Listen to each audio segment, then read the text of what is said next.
Halo, assalamualaikum warahmatullahi wabarakatuh. Sudah lama sekali jumpa dengan saya. Oke, kali ini langsung saja ya, berbicara soal negeri kita ini, negeri Indonesia yang penuh dengan problematikanya.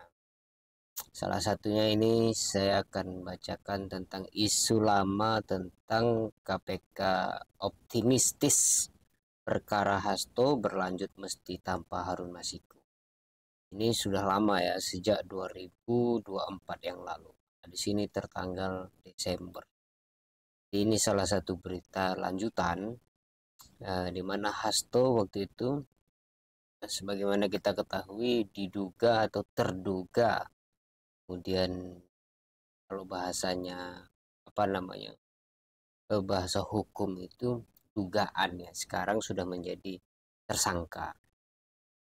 Dan selanjutnya telah menjadi tersangka, KPK optimis perkara Hasto berlanjut meski tanpa Harun Masiku. Konteksnya adalah karena kasusnya Hasto itu berkaitan dengan eh, penghilangan jejak bukti ya, eh, tentang Harun Masiku, yang kalau kalian ingin tahu apa kasus Harun Masiku, bagi yang tidak tahu bisa searching, saya searching di Google.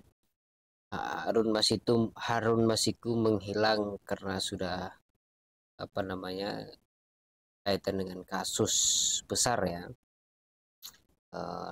miliaran rupiah ya, uang Indonesia, uang kita, uang pajak habis gitu ya. Mari kita baca cepat ya. Jakarta Kompas, Komisi Pemberantasan Korupsi tetap akan melanjutkan penyidikan perkara dugaan suap terkait penetapan anggota DPR 2019 2000. Sini disebutkan dugaan suap ya. Jadi uang negara digunakan untuk menyuap. Jika beberapa problem sebenarnya suap itu juga sudah melanggar hukum, kemudian pakai uang negara pula. Harun Masiku belum tertangkap ya, karena menghilang ya, setelah itu menjadi buron dia. KPK meyakini perkara yang juga menyeret Sekretaris Jenderal Partai Demokrasi Indonesia Perjuangan Hasto Kristianto sebagai tersangka itu akan sampai pada tahap penuntutan. Jadi begini, teman-teman, bahwa memang isu tentang Harun Masiku ini pro kontra.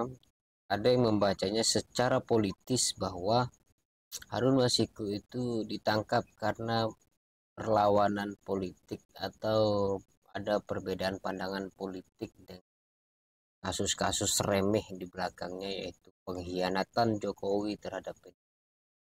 Kemudian ada pertentangan gesekan yang panas ya antara PDIP dan Jokowi, khususnya Jokowi itu di branding atau disahkan di dalam media sosial sebagai orang yang tersakiti oleh Megawati. Sejak itu ada konflik internal.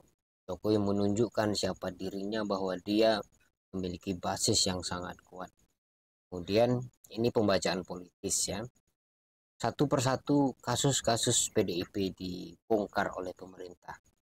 Sehingga dianggap kasus Hasto ini juga adalah settingan. Kita sebagai rakyat tidak usah termakan dengan pembacaan politis seperti itu. Barangkali benar, tapi kasus-kasus setiap kali yang kasus yang diangkat itu bukanlah kasus buatan, itu kasus benaran ya, kasus benaran. Seperti dugaan suap ini, banyak lagi kasus-kasus yang lain seperti kasus tambang, kasus itu beneran gitu. Hanya saja kita justru bersenang hati ya, karena antara mereka sekarang saling serang gitu. Jadi tidak ada persekongkolan yang abadi di dalam keburukan gitu. Ketika kepentingan sudah bergeser, maka akan terbongkar keburukan-keburukan. Dan itu kita inginkan, karena supaya tidak ada persekongkolan jahat. Nah, kita harus tetap menduga bahwa pemerintahan ini tidak benar-benar bersih. Tapi apakah ada orang yang bersih? Ada orang yang berupaya untuk bersih tapi tetap tenggelam dalam sistem yang sangat akurat sekali. Kenapa saya katakan begitu? Karena memang kalau kita lihat sistem ya, gampangannya begini. Saya misalkan dari sebuah partai kemudian menjadi anggota DPR dan sebagainya. Tentu saya membawa nama partai. Saya sudah mengemban nama partai. Saya menjadi wakil antara dua keadaan, wakil partai yang mendukung full, benar-benar mendukung, kemudian masyarakat sebagai orang yang terwakili, sebagai orang yang dipimpin. Nah, di sini kan muncul dilematis ya, sebagai ada keadilan yang kemudian terbelah. Nah, itu sudah sistem bawaan orang atau seseorang ketika dia menjadi pemimpin dan itu didukung oleh sebuah partai. Namun apakah pemimpin yang datang dari tanpa partai, apakah juga tidak akan terbelah? Tentu lihat keadaannya. Kalau kondisi seperti ini itu tidak mungkin terjadi. Pemimpin yang betul-betul lahir dari rahim masyarakat itu sulit terjadi dengan sistem yang sekarang ini. Pasti akan ada partai, apalagi presiden ya, itu harus diusung oleh partai dan sebagainya. Itu memang aturannya gitu. Apalagi tambah dengan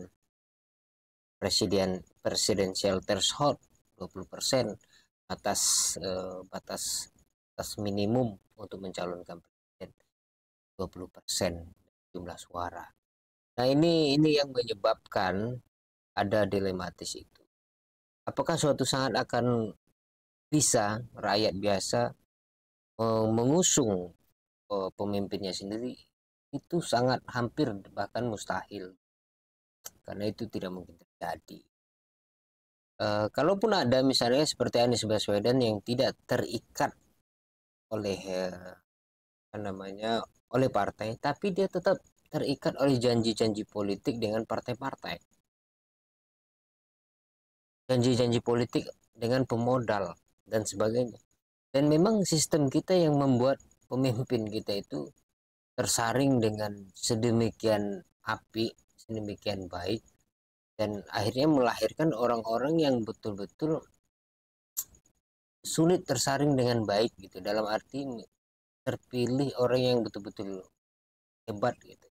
Kalaupun ada orang yang betul-betul hebat itu mesti pengorbanannya sangat luar biasa, bukan hanya pengorbanan harta benda dan sebagainya, tapi nyawanya juga dikorbankan gitu. Orang yang menjadi pemimpin tanpa memikirkan untung, tanpa memikirkan kelompok dan sebagainya itu mustahil ya, di Indonesia maksudnya. Tapi kita tetap berharap terjadi. Nah, kita lanjut. KPK telah mengumumkan penetapan sebagai tersangka perkara suap terhadap Wahyu Setiawan, anggota. Nah, ada beberapa nama Wahyu Setiawan dan sebagainya. Juru bicara pemberantasan korupsi TSN. Oke. Nah, barangkali itu ya teman-teman, pelacakan Yasona. Nah, mungkin sekilas-sekilas saja kita bicara dan spill ya beberapa persoalan, dan saya apa saja tadi dan kenapa saya berbicara tentang kepemimpinan ya, dan barangkali itu efek dari yang kita baca hari ini, yaitu berita pada tahun 2024 ya, Desember, di 6 bulan yang lalu. Nantikan episode selanjutnya. Terima kasih. Wassalamualaikum warahmatullahi wabarakatuh.